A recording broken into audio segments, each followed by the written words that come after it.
This is Dr. Matt Barber of Alabama Orthopedic Clinic.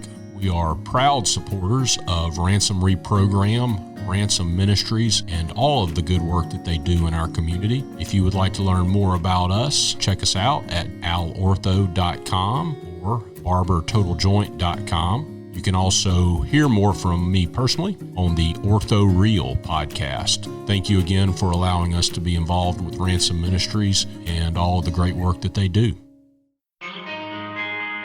Hey, welcome to the Ransom Experience. My name is Matt Armbruster, Executive Director of Ransom Ministries.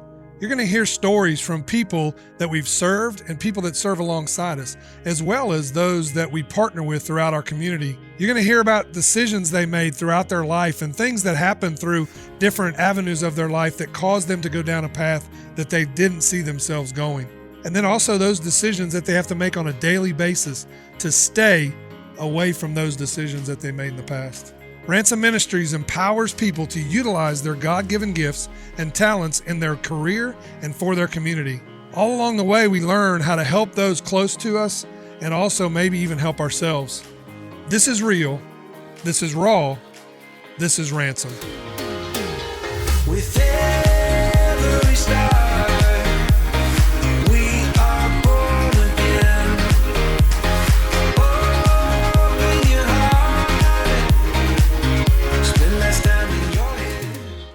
This show is brought to you by Ransom Recycling, your number one choice for electronic recycling in Mobile, Alabama. Help reduce waste in our landfills by recycling all of your unwanted, unused, and non-working electronics. Ransom Recycling is a division of Ransom Ministries that is helping to put men and women back to work. Check out ransomministries.com for a complete list of acceptable items. Drop-offs and pickups can be easily scheduled through the website. Please note that we are not accepting TVs at this time. Ransom Recycling, open 8 to 3 Monday through Friday. Help our planet while helping men and women re-enter the workforce. With every star, we are born again.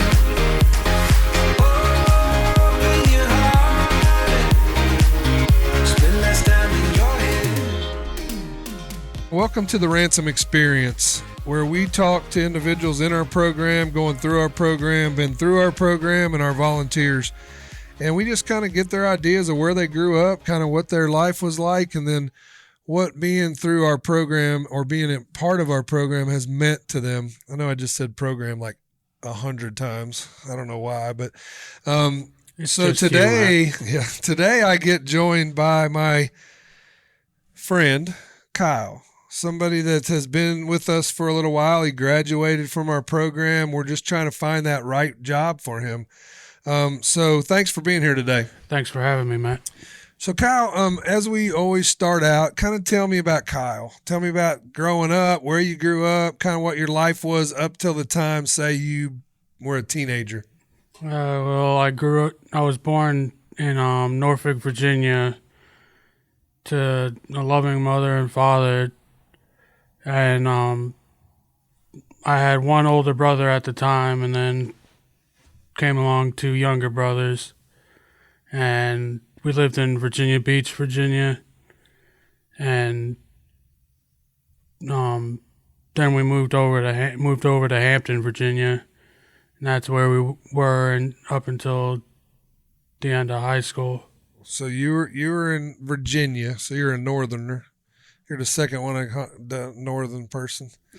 Let me correct you on that, Matt. I'm not a northerner. I was born below the Mason-Dixon line. Okay, sorry. That's right. Well, the Southerners think that's northern, right? I grew up in Kansas, so they consider me a northerner too. So let's talk about kind of as you were in high school, kind of what was your life like? It was good. My dad showed me how to work on cars. My mom did the normal mom thing,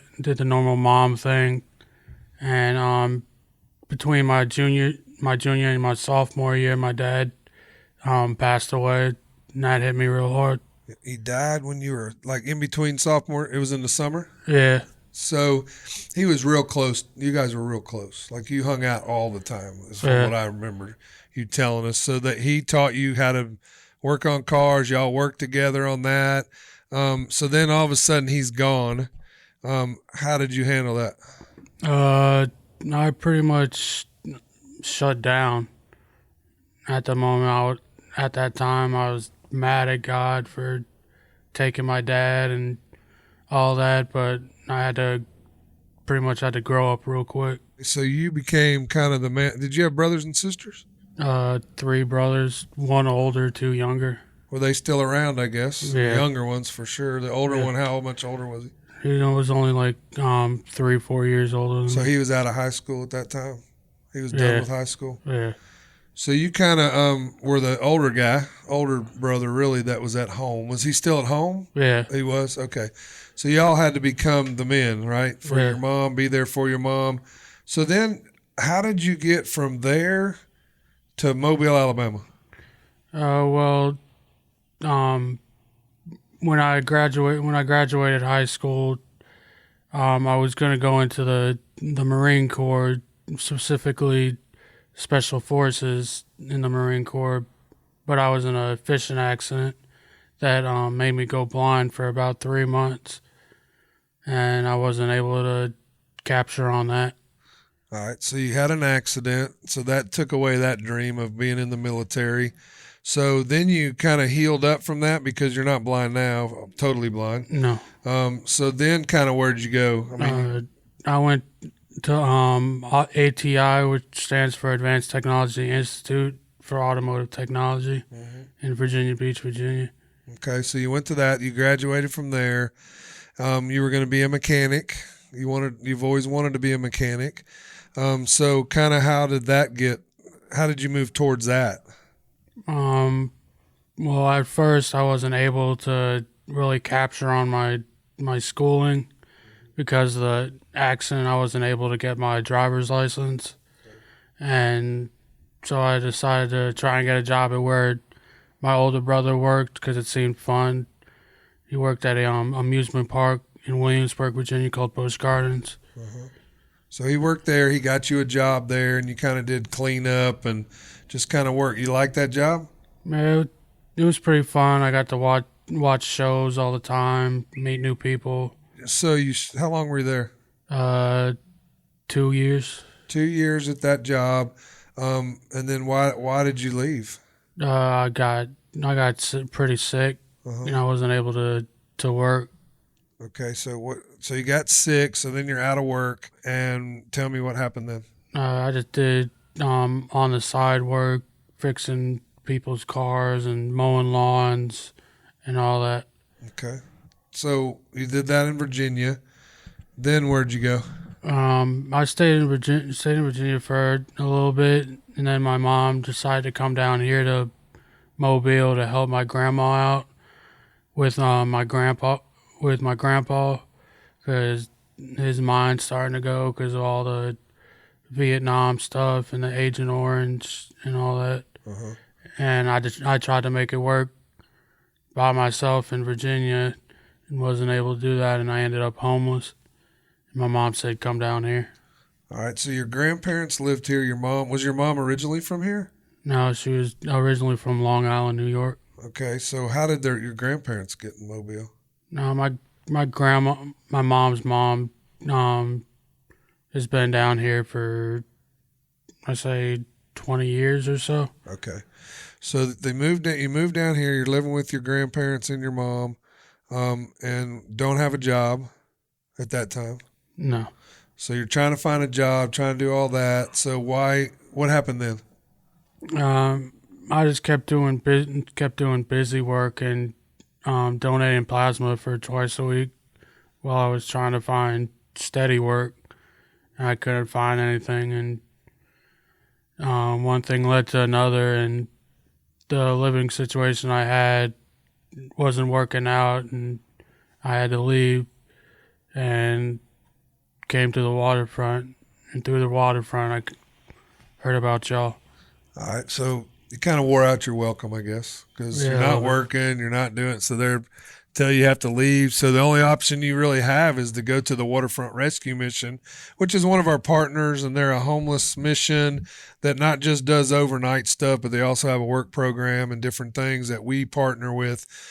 So you came there, you heard about Ransom. and that sounded like something that you would want to do. So you came on at Ransom. So tell me about your first day here. What was it like? I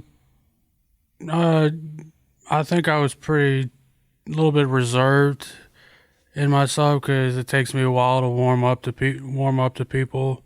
Eventually, as I started knowing people and knowing you, like I got more comfortable talking about my stuff and all that, and getting to take stuff apart. I did that when I was a kid, so I had a blast. That was fun, right?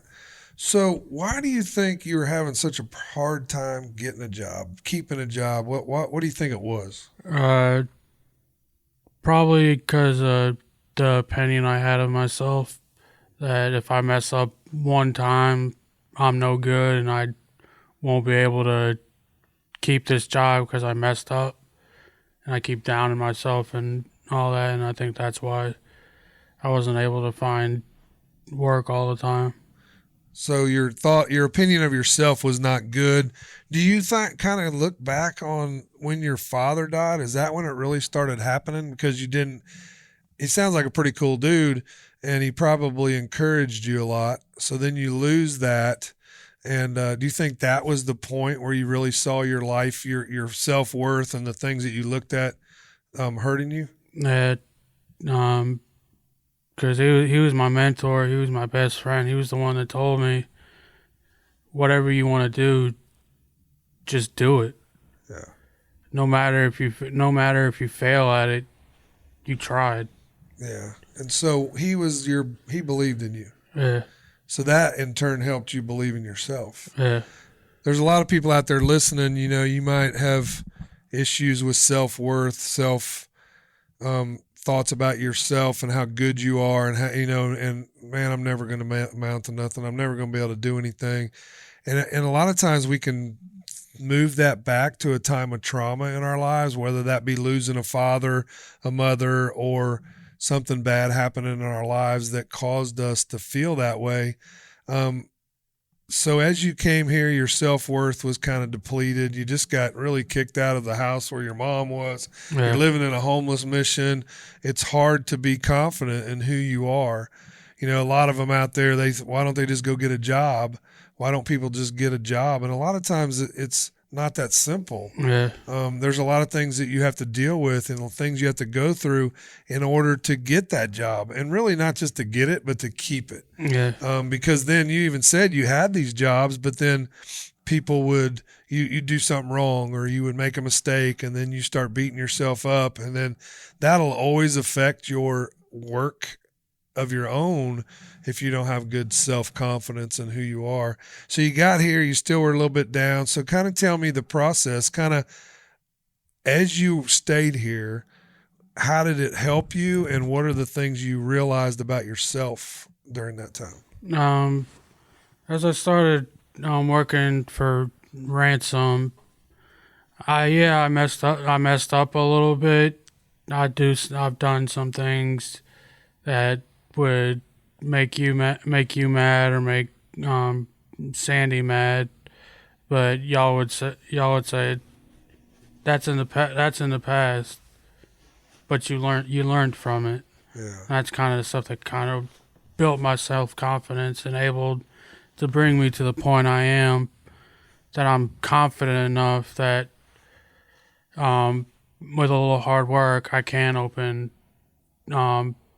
my forging business and all that, for building knives and doing historical recreations and stuff like that. So your goal is to do that. So in the meantime, we're trying to get you to where you could get that B job, the job that's not, as you move on, so that you can fund that. Because many times people out there, we have all these grand visions, I want to be a rap star, I want to be all this, but it takes time. See, we're always looking at the ones where they are now, and we didn't look at how they got to where they are. Because every good business, every good project starts with struggle and sacrifice. It always starts with mistakes.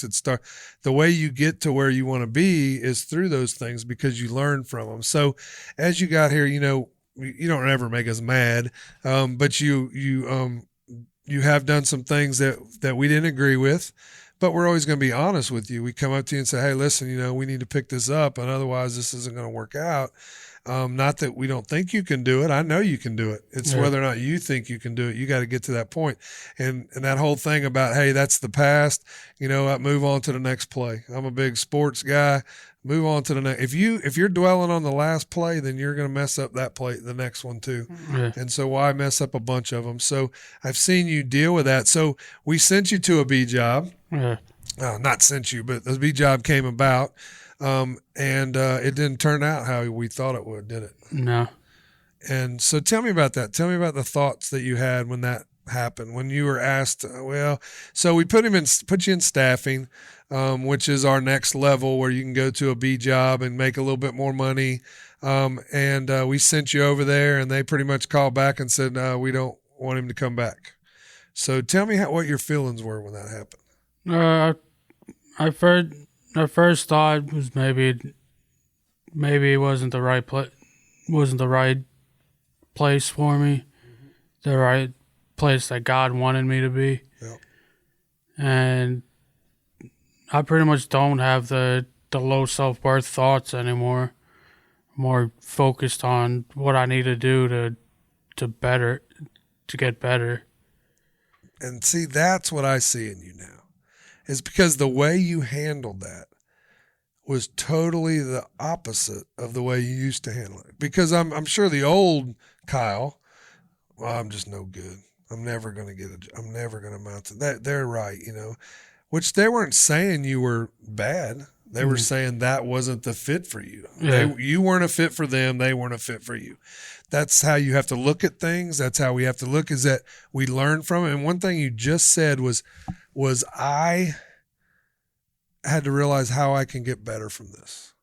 And so everybody out there listening, defeats are not that bad a thing. Yeah. Defeats teach us to look how we can grow, how we can not let that happen again. And I think that is awesome. And we have to understand that that's how we work.